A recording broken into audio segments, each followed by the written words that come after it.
This is the run through for the robust box from the Offsec Proving Grounds. The vectors basically, web app needed a header adding to get access and another header removing to get visibility on some pages. Then you get exposed to a sort of employee management page that has access to a database which has an SQLi vulnerability. From there you get some credentials, you SSH onto the box with those. Then the tricky hard bit, and the lesson to take away that I took away from it is you just need to enumerate database files more when you're on a box. Basically, there's clear text credentials in a database file that are the administrator's credentials. So I'm just going to start burp up, and whilst I do that, you can have a look at the port scan. Wait, no, thank you.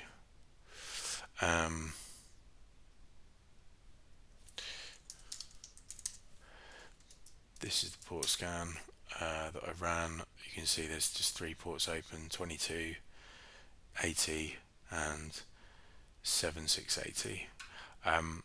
So when we go to the IP address, let me just get it.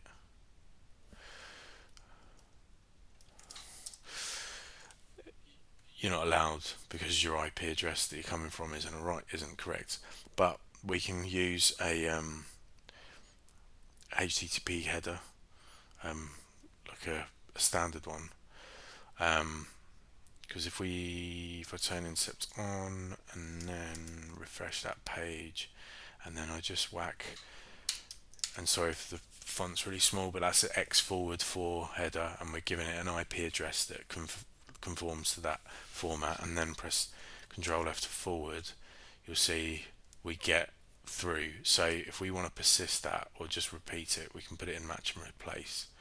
So in here, if we add a request header to match on an empty string, or just add it as a new header, and now hit OK. Now I can just keep refreshing that for turning Incept off, go back to the browser. Now we get that page all the time, which is nice. We should start fuzzing, and so I'm just going to show the command that I ended up settling on. So this one, so I've got my header in there. We're going to the IP. I'm using Raft Large. You can do it with a smaller word list. 45 threads, and we're excluding things of these 2 sizes, and I'm not specifying any response codes. I'll take them all, so we get home straight away. And so if we try going to home, and I'm just going to turn Incept on again. Whoa, that's not what I want, and we don't need that anymore. So Incept's on. If we go to home and forward, okay, turn Incept off. Have a look in here.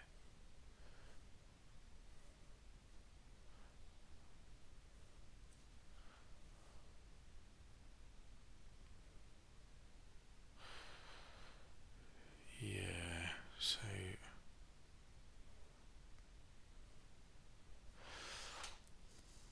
so the response that comes back,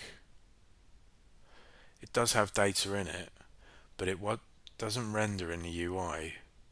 I noticed some names in here like Chante Fenska and Nutacha Pau, things like that. So if upon further inspection, you would see it's trying to send us back to the login, which is what it does every time we go to home. It just sends us back to the login page.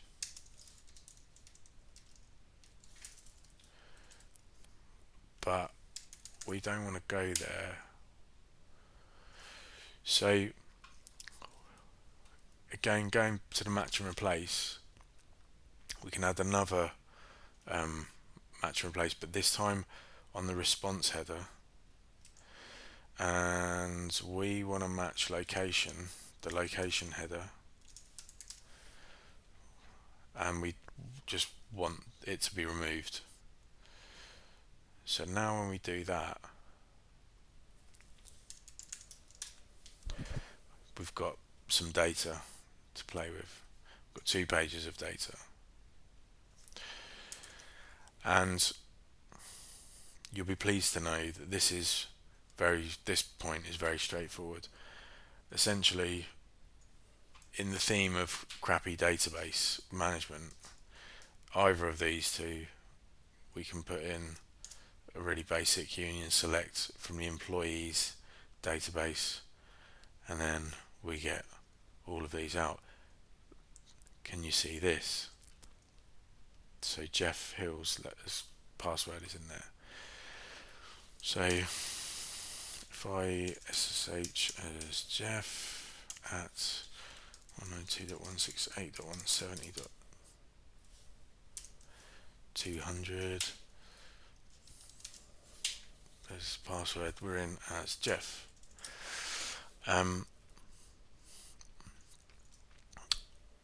not going to go through this ad nauseum, because the lesson is look for obscure types of database files, extensions. And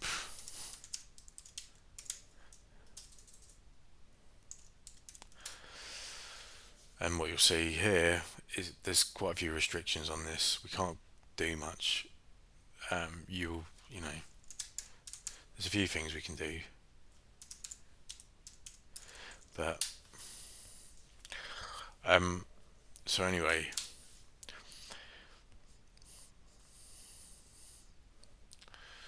say look for some access database files.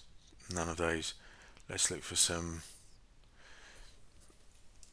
SQL compact database files. Maybe there's some SQL Server transaction logs.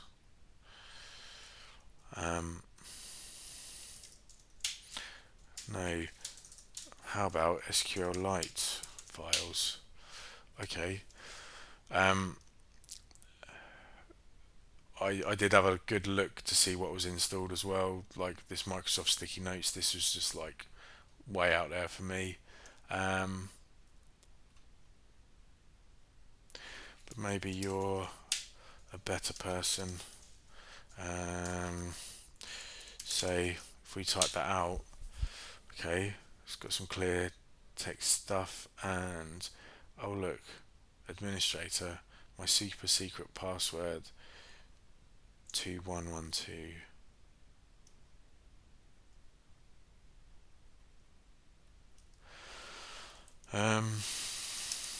Just do this in another one.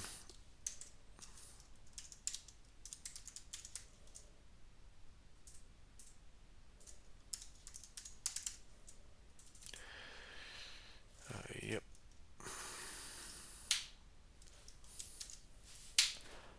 And there we go.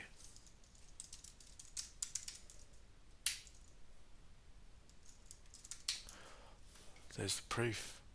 Happy hacking.